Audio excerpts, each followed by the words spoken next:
As we've already seen, with tremendous excitement that we are able today to welcome here at Nazarbayev University His Excellency Mr. Narendra Modi, the Prime Minister of the Republic of India.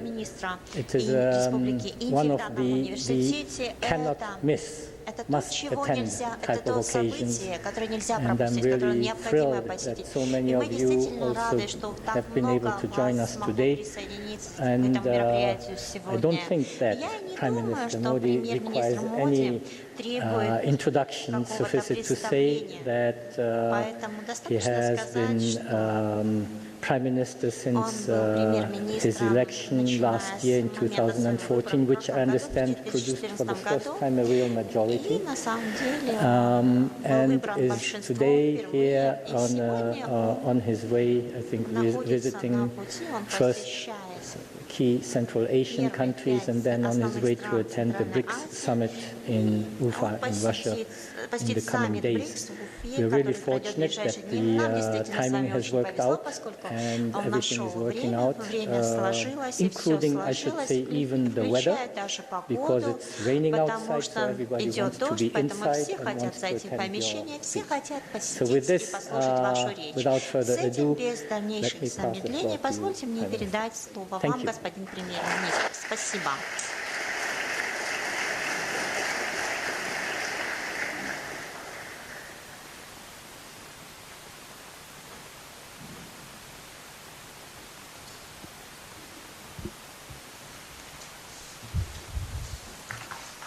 Премьер-министр Karim Massimo, Карим Массимов, Mr. Shigeo Katsu, господин Шигео Кацу, President президент of the university, университета, students, студенты and eminent и guests. уважаемые гости. I'm delighted Мне to be приятно here, находиться здесь. Mr. Prime Minister. Господин премьер-министр, I'm deeply для honored меня огромная that честь, you have что joined вы us today. смогли присоединиться к нашей работе You are a сегодня. person Вы of человек learning высокой эрудиции and many и talents. множество талантов. I learned today Я that сегодня узнал, your skills in что Hindi одним из ваших and талантов yoga является ваше знание are хинди, among и them. что вы знаете йогу. it is a great Для privilege меня огромная to привилегия embark начать on a journey поездку of all по 5 5 nations странам of Центральной Central Asia. Азии. This might Такое, be наверное, the first time происходит впервые. this has happened. Это первый раз, когда I'm такое, truly возможно, excited сложилось. И мне действительно to visit приятно a посетить great country эту великую страну, and a great region великий регион, that had been called который the всегда pivot называли of human history. колыбелью человеческой истории. It is a land of Это beauty страна красоты and cultural и splendor, культурного of великолепия, outstanding achievements. выдающихся достижений и heroism. великого героизма. It is also Это также a region регион of continuous engagement постоянного with India взаимодействия с Индией since human со времен civilization начала began. человечества. So, I have come here drawn by history and goodwill, and as a neighbor to write a new chapter in an ancient relationship. Tonight, as I speak to the people of Central Asia, I could not have chosen a better venue than the Nazarbayev University. In its short life, it has emerged as an excellent center of education. And I congratulate the first batch that has graduated this year. The university reflects the vision of President Nazarbayev that education is the foundation of a nation's progress and leadership. It recalls the wisdom of the great Kazakh writer Abay Kunanbayev, who spoke about education as the shield and pillar of Kazakh people. Today, Kazakhstan is a nation of global stature and respect.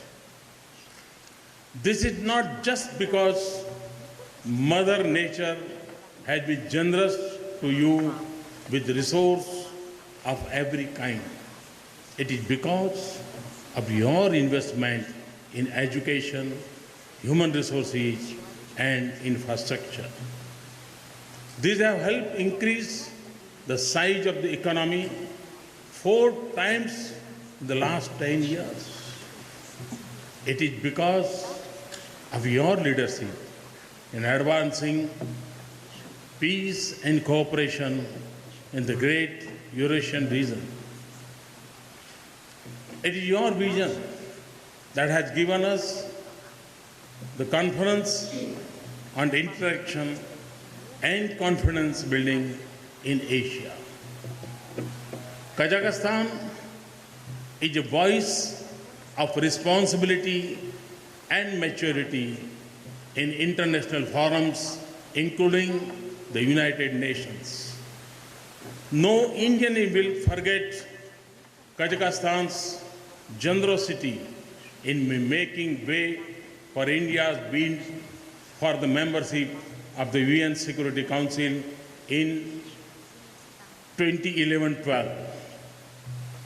We stand solidly behind you for your bid in 2017 and 18. Like Kazakhstan, the rest of Central Asia is on the rise. It is just over 2 decades since nations here gained independence and regained their identity. The countries of Central Asia are endowed with rich human and natural resources. I am coming from Tashkent. Uzbekistan is experiencing rapid economic growth and progress. Turkmenistan, Tajikistan, Kyrgyzstan are turning their resources into a promise of a more prosperous future. You have built modern, inclusive, and pluralist nation at a time when many in the region are caught in conflict and instability. Your success is as important for the region as it is for the world. Central Asia is at the crossroads of Eurasia. It has been caught in the currents of history and it has also shaped it. It has seen the rise and fall of empires. It has witnessed trade thrive and ebb. For monks, merchants, and monarchs, it has been both a destination and a passage. It has been an intermediary of cultures and faith from across Asia. Your gifts to human civilization have been rich. Your imprint on human progress has been lasting. And over the last 2,000 years and more, India and Central Asia have influenced each other profoundly. For centuries, Buddhism flourished in this part of the world and even influenced Buddhist art in India.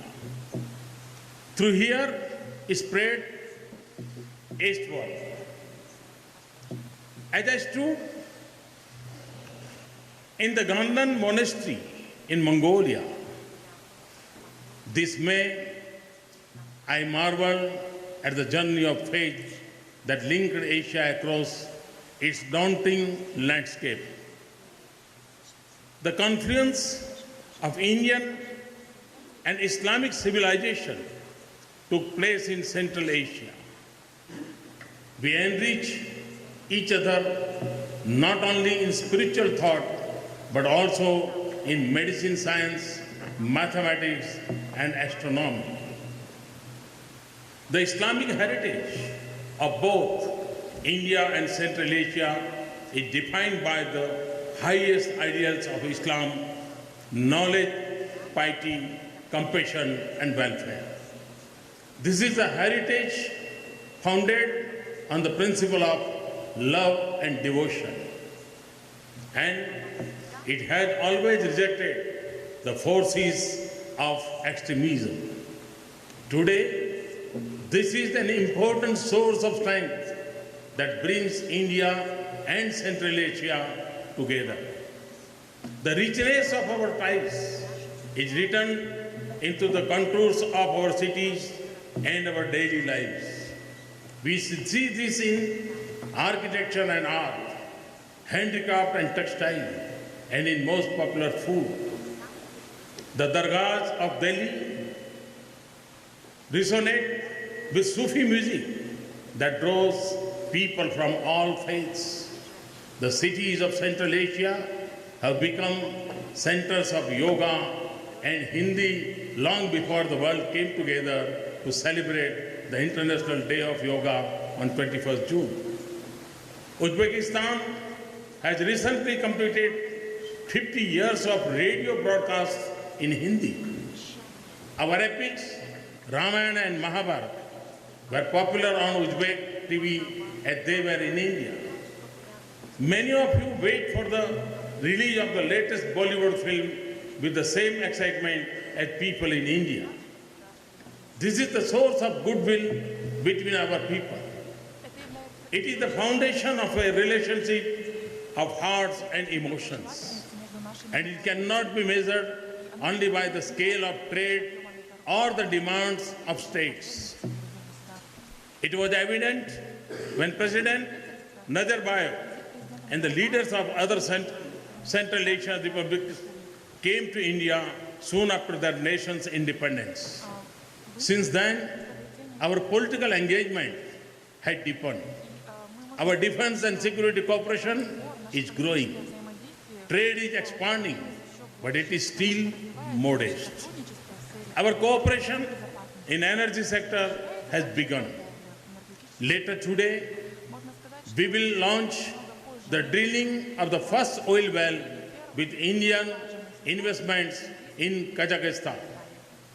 Indian investment in Central Asia have started flowing in, and so have Indian tourists in growing numbers. More than 50 flights a week connect the 5 Central Asian capitals to India. And it takes about the same time as it would take to fly to Chennai from Delhi. Our strongest progress is in human resource development. Thousands of professionals and students from Central Asia have trained in India. Many from India come to the universities in the region. We have established centers of excellence in information and communication technology in the region. And we are also pleased that we have 3 Indian cultural centers in the region. Yet, we will be the first to say that the engagement between India and Central Asia falls short of its promise and potential.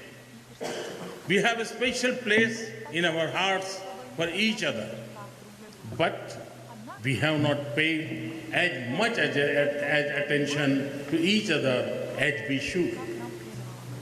This will change. That is why I am traveling to all 5 countries in the region in the early stage of my government. Both India and Central Asia cannot achieve their full potential without each other. Nor will our people be safer and our region more stable without our cooperation. India constitutes 1/6 of humanity. It is a nation of 100 million youth.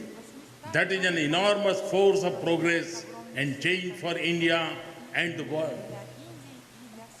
Our economy is growing at 7.5% every year.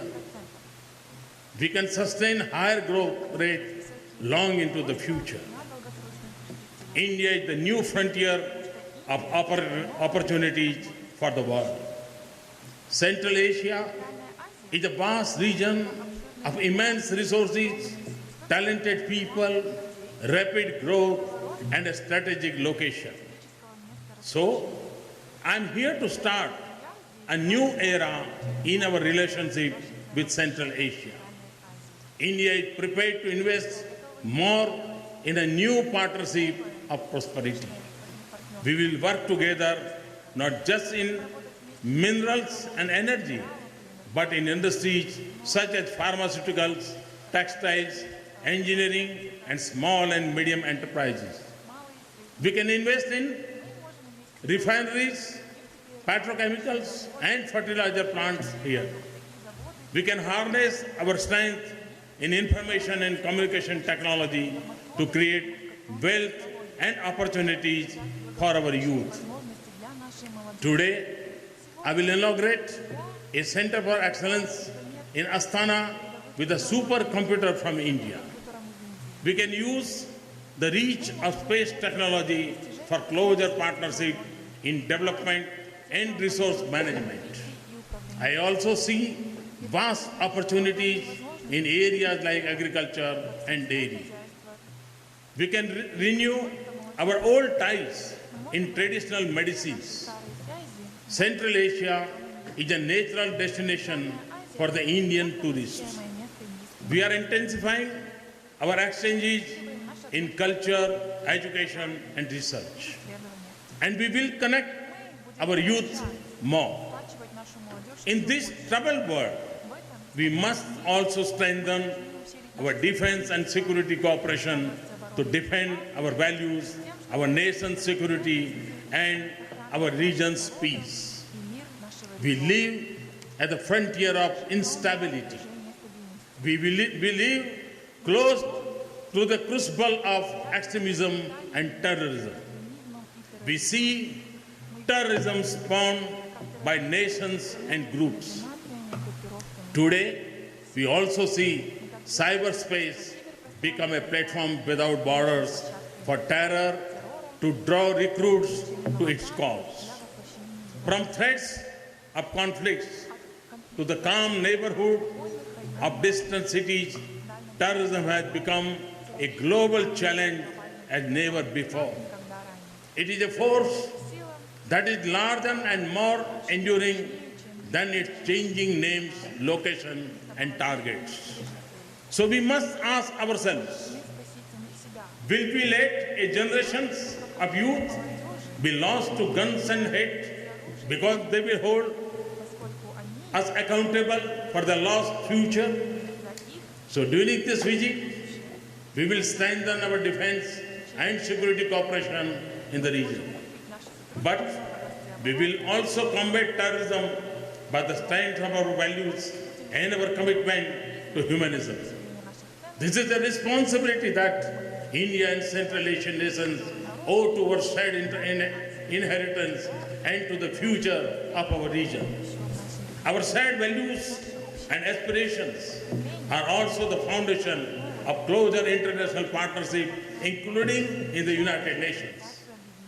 But in a transformed world, we also see the growing institutional erosion of the United Nations. As nations that are committed to international order, we must work to make it relevant to our times. So as the United Nations turns 70, we should press for reforms of the United Nations, especially its Security Council. India's membership of Shanghai Cooperation Organization will deepen our region partnership. And we have begun studies less relevant. But we will also restore our physical connectivity for trade, transit, and energy. The International North-South Transport Corridor opens a competitive and a quick route for India to Eurasia. And I hope all of Central Asia will join it. We hope to join the Ashgabat Agreement on Trade and Transit. India's investment in Chabahar port in Iran will bring us closer to Central Asia.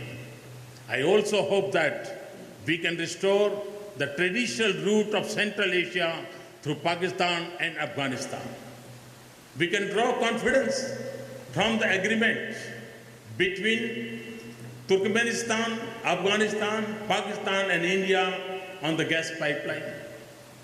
This region has prospered the most when we have been connected.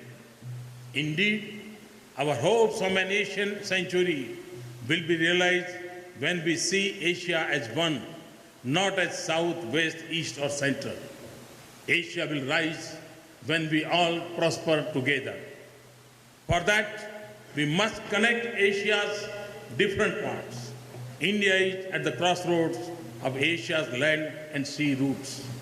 We understand our responsibility and we are working with a sense of priority to connect ourselves to the east and the west by land and sea. There is a surge of interest in reconnecting Asia with itself and beyond. Our former Prime Minister, Atal Bihari Vajpayee ji, called for a new Silk Route initiative here in 2002. Today, all of Asia seeks the revival of the glorious ancient Silk Road. But we must also remember the lessons of history. The Silk Road flourished and went with the fortunes of Central Asia. The end of the Silk Road did not just come about from the rise of sea-based trade of the new European powers. It also happened because Central Asia was no longer a bridge between regions, but the new fault line between great empires to the east, west and south, when it was no longer the hub of trade, but a land in the shadows of the high walls of the powers around it. Central Asian nations declined and trade withered. The success of connectivity through and across Central Asia is important. For that, the great nations of Central Asia must flourish and regain their central role in Eurasia. From Europe to Asia, all nations must foster a climate of cooperation and collaboration, not competition and exclusion in this region. The region must remain stable and peaceful, free from conflict and the violence of extremism and terrorism. And as Central Asia links the East and the West, it must also connect to the South. For that is how and disconnected from India. I am confident that we can make it happen. Our ancestors crossed the mighty Himalayas, Karakoram, Hindu Kush, and Pamir for spiritualism, knowledge and markets. We will all work together to build the Silk Route of the 21st century. We will connect through space and cyber as we will by air, land and sea.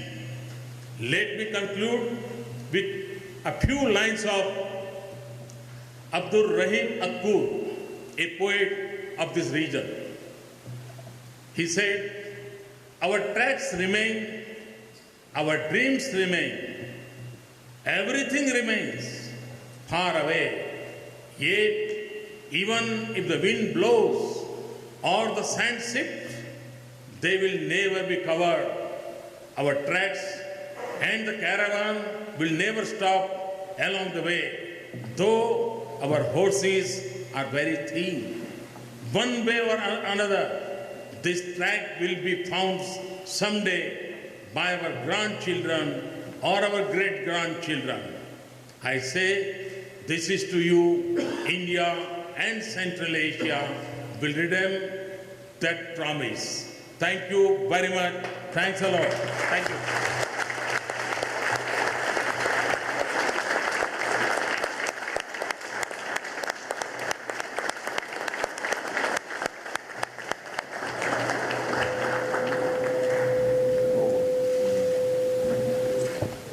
Thank you very much for the uplifting and inspiring words, Mr. Prime Minister. I think we all have learned and have been convinced about the commitment, renewed commitment that India is offering Central Asia. and the recognition of. We have here just a little memento so that you remember where you held your important speech.